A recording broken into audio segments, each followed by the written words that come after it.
I am Sian Griffiths, and this is my story, What is Solid? A man sits on his porch, pipe in hand, blowing smoke rings. Then, as he puffs, a smoke ring floats, levels, and hangs itself over his head like a halo. The man waves his hand to make the smoke move along, only to rap his knuckle on the halo, which is no longer smoke, but iron, and attached to the back of his skull by means of a thick, vertical wire. The man drives to the hardware store. Beatrix, the proprietor, smiles and says, "Hello, Your Holiness," as he walks in, his halo ringing the bell over the door. When he asks for wire cutters, Beatrix, her wicked smile, says she's fresh out. That's when he notices the growing heft of his shadow. He lifts his foot. Sure enough, his shadow is a thin, pliable, man-shaped sheet of lead. "An axe," he pleads, gesturing to his darker self, dense on the floor of the shop. Beatrix only shakes her head. The man begins to sweat, but pats the sweat away with his white handkerchief, afraid to see what next might be coming of him. He hurries down the road, or tries to. Children, sick of their chalked boxes and colored ropes, begin jumping on his shadow. They test their balance, see how long they can stand as the man hurries along, and watch the shadow spark as it drags. He ignores the children, pretending they are not there and pulling their weight. Mainly, he is worried of what else they might do. He imagines a jumble of refrigerator magnets cluttering his halo, or a trail of streamers and tin cans, as if he were a honeymoon car. When he stops to catch his breath, he realizes that he could actually catch his breath. It floats away, transparent balloons of his air, invisible except for the way they bend the light. He's transfixed by this, the lens of his exhalation. Has it always been this way? His head wobbles under the clumsy iron weight, as if it would nod, yes, yes.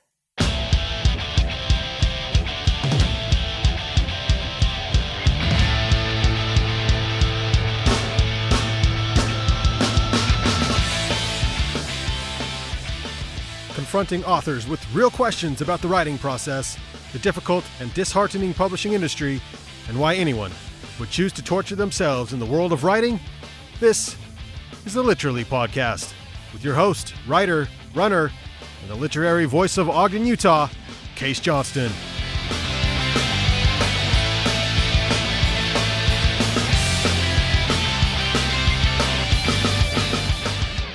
Exposing literature, the authors, the business, the process. The Literally Podcast.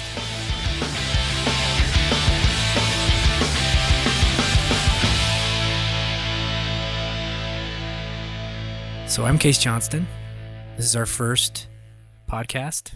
We're excited to have Sian Griffiths here with us. We're going to jump into a few craft questions and then avoid the question that Brandon told me not to ask, which was, did you know that you wanted to be a writer when you were 5 years old? I could answer that one too if you'd like. Sure, go for it. I had no idea. And I think for a long time, even after, I made decisions that should have made it obvious to me that I wanted to be a writer, for example, going to graduate school, I'm not sure that I fully embraced the title of a writer. It seemed too daunting, too big. I wasn't sure that I was creative enough or... and I still have that fear, like, am I creative enough? Am I good enough? Am I smart enough? I think the thing that I've always had going for me is that I will work. And so I figure at this point, well, I may not be any of those things, but if I work hard enough and long enough, maybe I can make up for that. It's that fraud complex that kind of haunts us. Yes. It doesn't go away. No. Just stemming from that question, when you're asked, what do? Does writer come out easily? Often what I say is I teach or I'm a professor, and I've actually been thinking about this a lot lately. My mother died recently, and in the obituary, the first draft of the obituary, my father had listed me as a teacher, and that was the first time that I went back, and it was really important to me to say, no, I'm a writer. And part of that, I think, was because it was my mother's obituary. And she was one of those people who was really big into, saying that you should follow your dreams, which is a concept I've always been highly suspicious of and terrified by. But in that place of all places, it was important for me to claim that I was a writer. That's like, that's drawing the line in the sand. That's from there on out. Yeah, right? yeah. Absolutely. Yeah. So with this piece, or with all pieces, when it comes to process, I know with me, I can start write whole novels based on one sentence that comes to me in the middle of the night. You know? Once I wrote a novel that came because our landlord was a real jerk. Yeah. And so I wanted to find a way to kill him. Yeah. And I wrote revenge writing. I wrote a novel trying to figure out how to do that. For this, let's start with this piece, and then you can move on to other stuff. Yeah, because I think it's such a mystery, and they're all so different.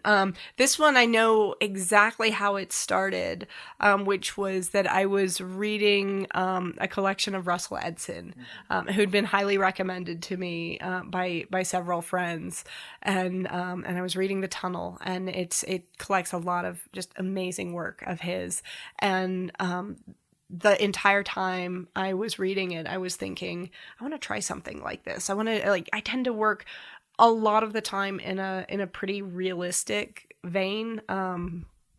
Literary realism is sort of my go-to genre, but I really wanted to try something that was a little bit more fabulous, and that was a little bit more surrealistic, and so I very much wrote the initial lines under the influence of Russell Edson, and then I stopped for a long time where it was about halfway finished, and I was just like, I have no idea what to do with this guy. I mean, he'd had the metal halo, he'd had the lead shadow, and I was like, oh my God, what am I going to give him next? And I really was stumped by that, and I was going through just situations that I thought were just absurd, and directions I knew I didn't want to go, like, oh, he could burp, or he could fart, or like, I don't want to do that. Like, that doesn't seem like the right way for this story to go.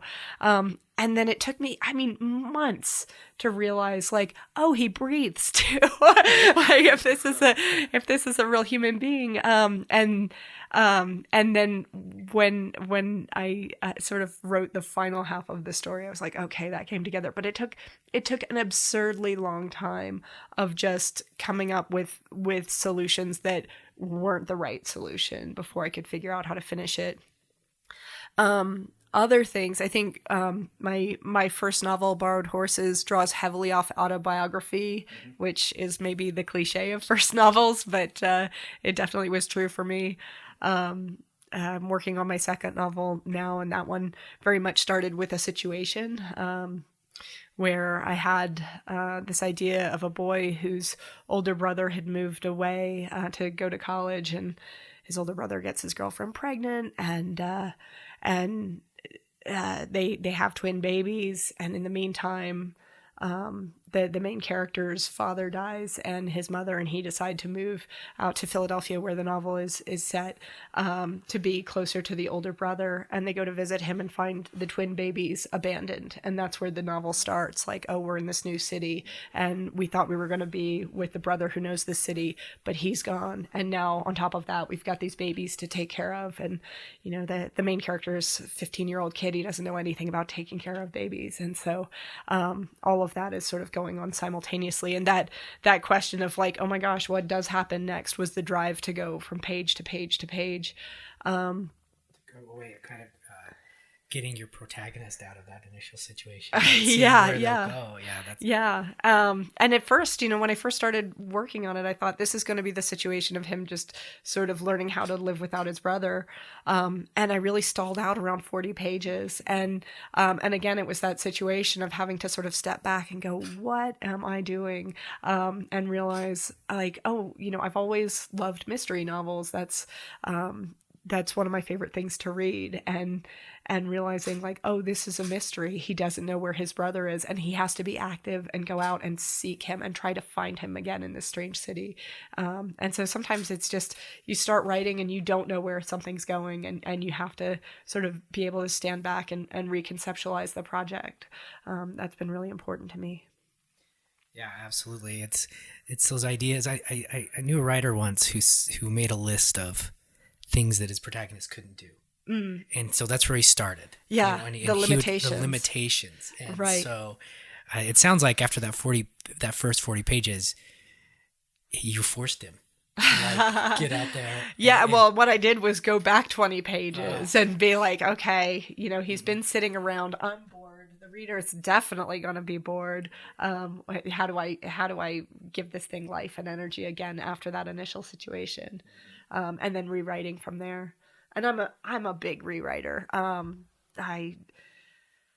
I at one point took the manuscript for the first novel when I'd been trying to find an agent for it and it wasn't working out. And I thought there's something wrong here, but I don't know what it is. And I thought, you know, I'm just gonna print everything that I've got out, open a brand new document, and rewrite this novel from page one, and really rethink about, look at each word and is it important enough for me that it demands that it have its place, that it makes itself worthy of being typed out again, you know? And, I mean, I pulled the first 60 pages of that novel and rewrote a new 20 to start it off because it wasn't getting going quick enough. I changed one of the characters completely. And, I think there's so much that you don't know starting a project. And one of the hardest parts of writing is just having the patience to rewrite and to throw things away and to figure out what needs to be there instead. It's hard. It's really hard. And that kind of leads to my next question. And it comes to a question about advice. Let's start off with like something that you read or something that somebody's told you along your writing life that you, first off, something that somebody told you that you disregarded immediately, like some kind of advice, like that's just not me, because we recognize that in ourselves.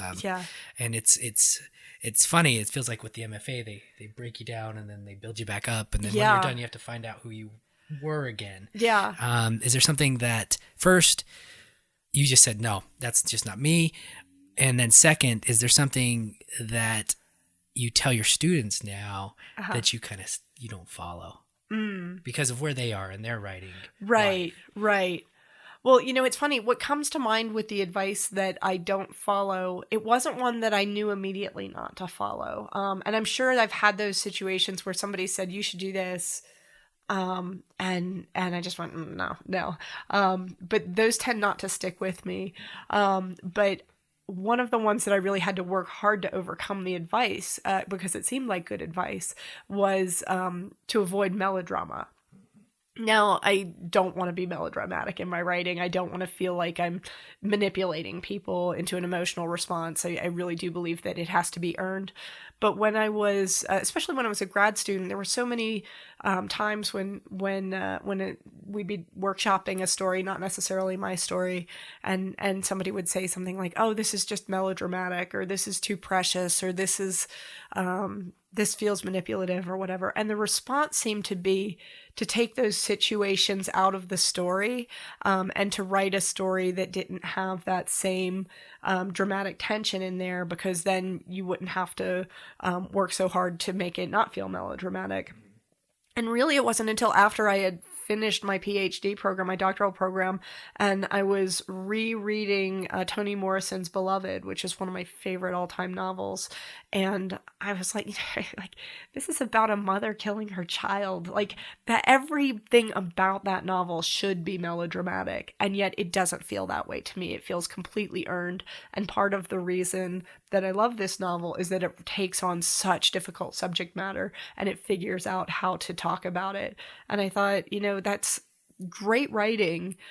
Doesn't avoid difficult subjects. It figures out what are the tongs with which, we can handle this hot subject matter. And that really changed for me. And that may be a situation where, the professor who I had, who was so adamant that we avoid melodrama, was giving us like, just write about something easier for now, so until you get to be the writer that you need to be to avoid this. But it's something that I think about a lot. I have students who write stories that are highly, melodramatic all the time. And so, is the right answer to tell them to avoid that subject matter? I'm not sure it is. But like looking at like, okay, how do you write this situation that is, so just emotionally hot, and make us like authentically feel the drama of that situation without feeling manipulated into it. And we look at like, what are the tools that you can use? There's a great Tin House talk on this. Actually, their talks in general are great, but there's an essay called when the emotions are hot, write cold. I think is the correct title. And I mean, she's really great about strategies for going into that. And that's the type of thing that I tend to give my students now, rather than, blanket, don't write this, or I think we have to write what we're passionate about. Yeah, in the same vein, I had a teacher tell me, don't ever write they cried. Right, and yeah. I think it was along the same lines as don't take that easy way out, was what she was trying to say. Right. And I think about it, and I've, recently written, she cried or he cried. And yeah. You have to say, well, what did she mean by that? And I think she meant, did I earn it in this situation? Exactly. Yeah, Did they deserve to cry? Or are you using that, like you were saying, right, as part of melodrama to evoke an emotion from the reader? If it's not earned, it can fall really flat and hollow, or fragile in that reading. So that's yeah, it's really important. I only have one more question. Okay. And it's talking about fueling the fire. And of course we talked about that kind of the fraud complex, and I think we all have that, and I think that's kind of, and some don't. I guess there's some writers that have great ego and passion or something. They just know their own brilliance, right? And I'm envious of them. They're wonderful at dinner. I'm not so wonderful at dinner. No. Yeah. I'm a very good eater. I would rather. Yeah, they're really good at loving themselves in their own brilliance.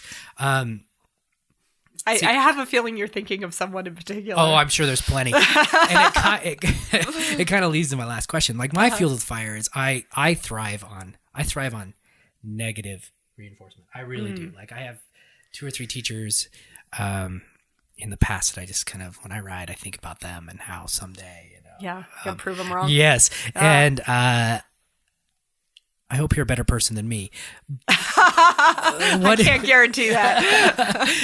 I make no claims. When you have to kind of get to that point where you sit down and write, and it's been a couple of days, and you feel feel distant from your manuscript, which is always the hardest part. And like you were talking about earlier, you're doing revisions, and you probably haven't looked at it for 3 months now, and you have to find that voice again. And do you have anything specifically that is that fuel? In part, I will notice from my own mood if I start getting, I'll start feeling just randomly angry at things, and I'll be like, why am I in this mood? Why am I so tetchy? And, why am I letting these things get to me that I normally might be able to shake off? And I'll realize, and it usually takes me hours to realize, which should at this point be very obvious because it tends to be the same answer. Oh, you haven't written in a couple of days. Like you need to get out your journal. And for me, like the journal is the easiest place to write because the stakes are the lowest. It's where I have the most fun, and my best writing always comes out of my journal. If I sit at the computer, I'm already thinking about, oh, how am I going to make this into a published piece? Whereas if I'm writing in my journal, I can just play. But yeah, so that's part of it, is I realize, like, just based on my own mood, like, oh, I need to start sitting down and getting some work done. It's also been really important for me to feel like I'm a part of a literary community, rather than just a lonely writer doing, like tapping onto the keyboard and into this void of, who cares, right? Is this the ultimate act of ego that I'm just sitting here expecting anybody's going to care about my words?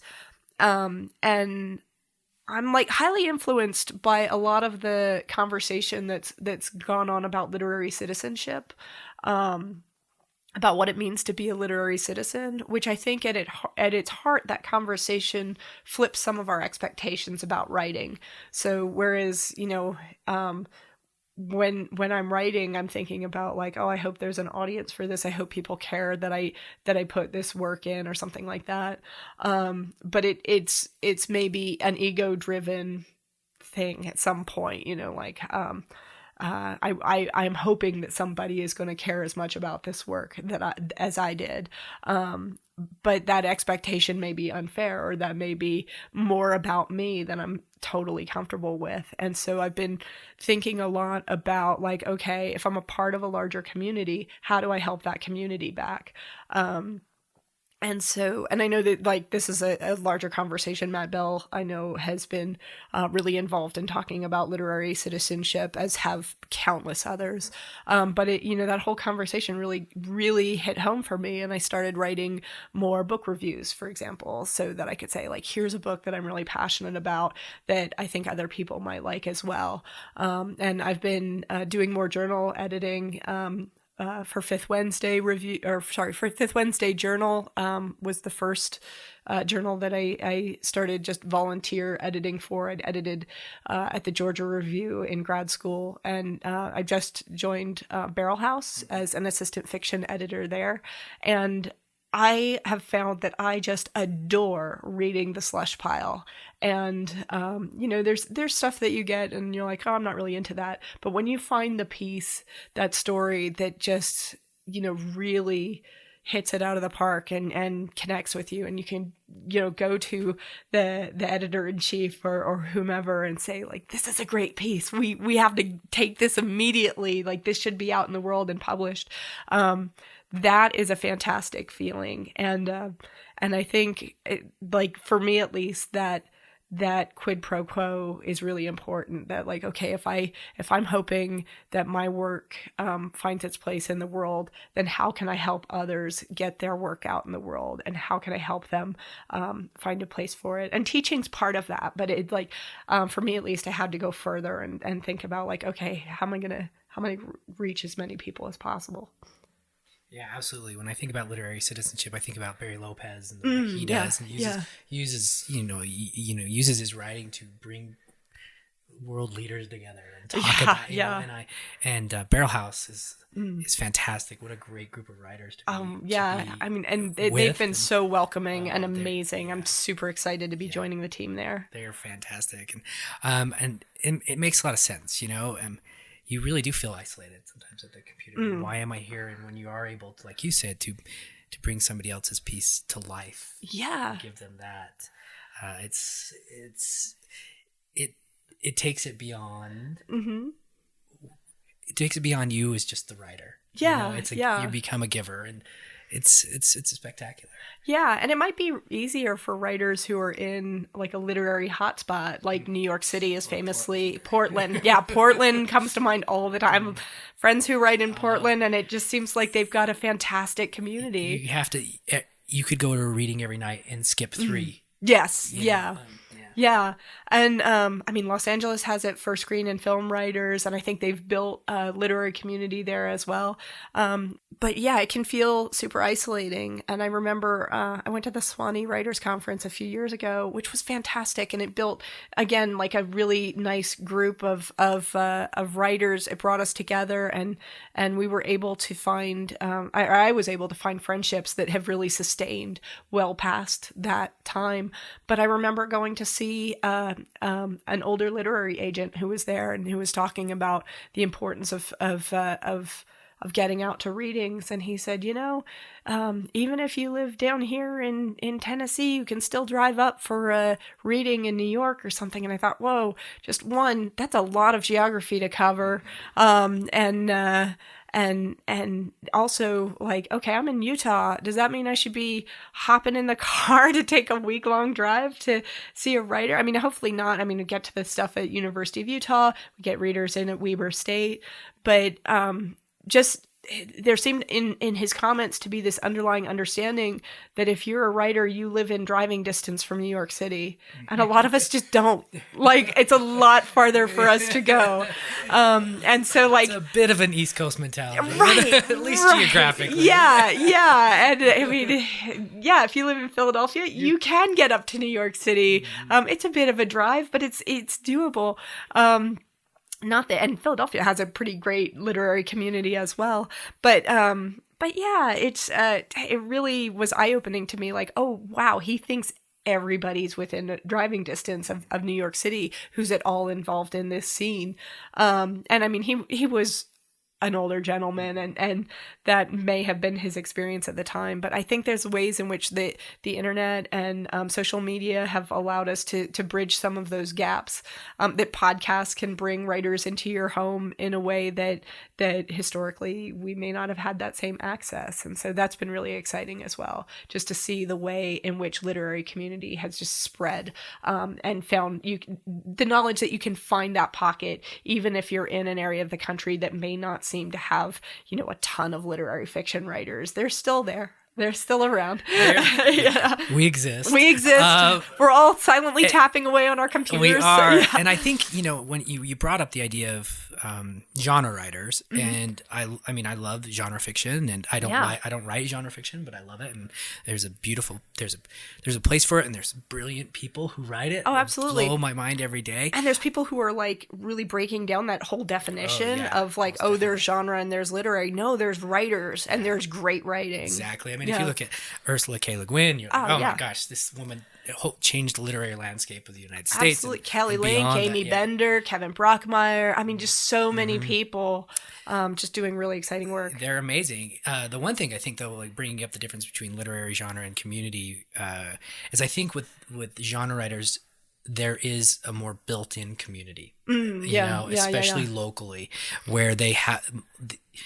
especially with science fiction, or maybe even, horror, or even locally with science fiction and horror, because Ogden has those deep roots of kind of this ghosts and so on and so forth, and the supernatural. Have the Life, the Universe, and Everything conference, which is a wonderful conference that brings all sorts of speculative fiction writers together. And I mean, Comic-Con's always a big draw for most of my students. Oh, absolutely. And so I think they have that kind of built-in, they kind of have to have that built-in community, and it's a really, really good community. It just needs to extend a little farther. Yeah, we need to these literary novelists, and there's this assumption of snobbery about literary novelists that I don't know if it's totally justified. Maybe it's justified sometimes, but I'm trying not to be a snob, and so when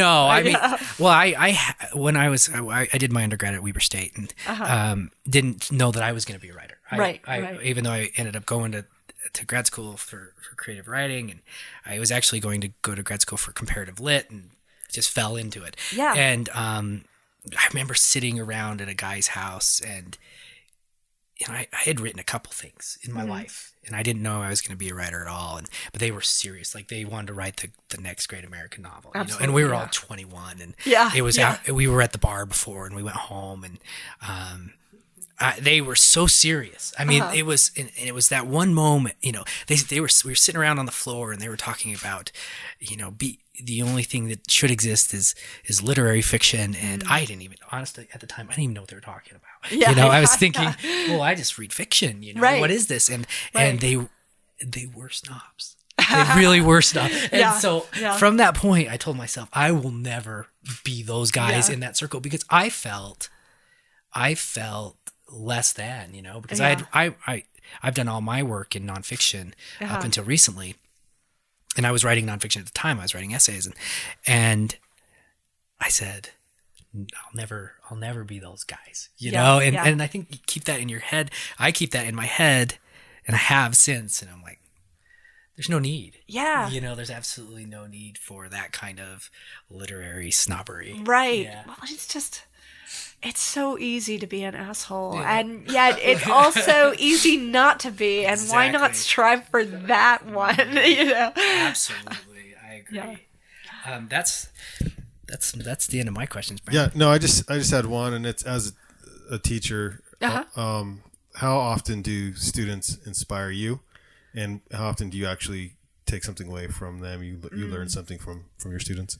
Oh, I think my students teach me just energy and enthusiasm all the time. And seeing the passion that they bring to their work, it's always inspiring. I feel like I didn't answer. Was there a part of that question that I just skipped over? Yeah. They inspire. Teaching me. They inspire you, but yeah, do they teach you certain? Yeah. It's funny. I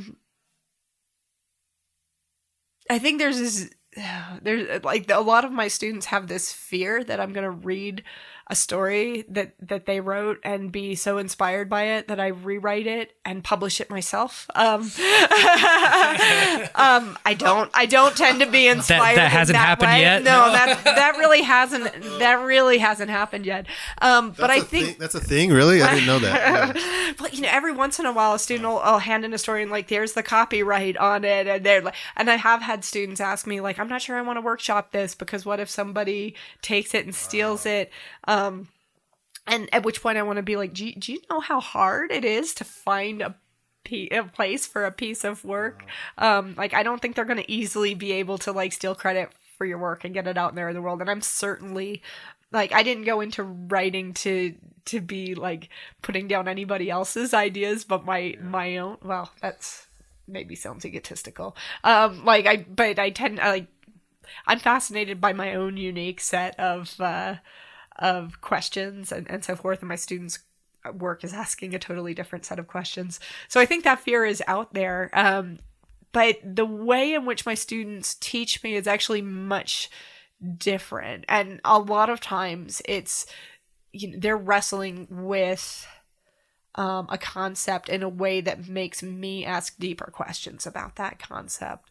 So for example, I remember working with a graduate student a few years ago, and we had talked about, a lot about, the need for conflict and fiction and tension, and he had made the comment, yeah, only trouble is interesting, which is, something that I'm sure he heard from me at some point, and that, that really we need conflict to make people turn pages. And as soon as he said it, I just felt like deeply dissatisfied with that as a reason to have conflict and tension in the story. And I said, also, one of the things conflict does is it sort of lays bare who we are as people, and that in these moments of crisis, that a lot of our politeness goes away, and we reveal things about aspects of our character that we might not be comfortable sharing, that we might not want to show. And that's one of the jobs of fiction, is to sort of put people in these super tense situations in a way that sort of strips back politeness and reveals our deeper humanity, for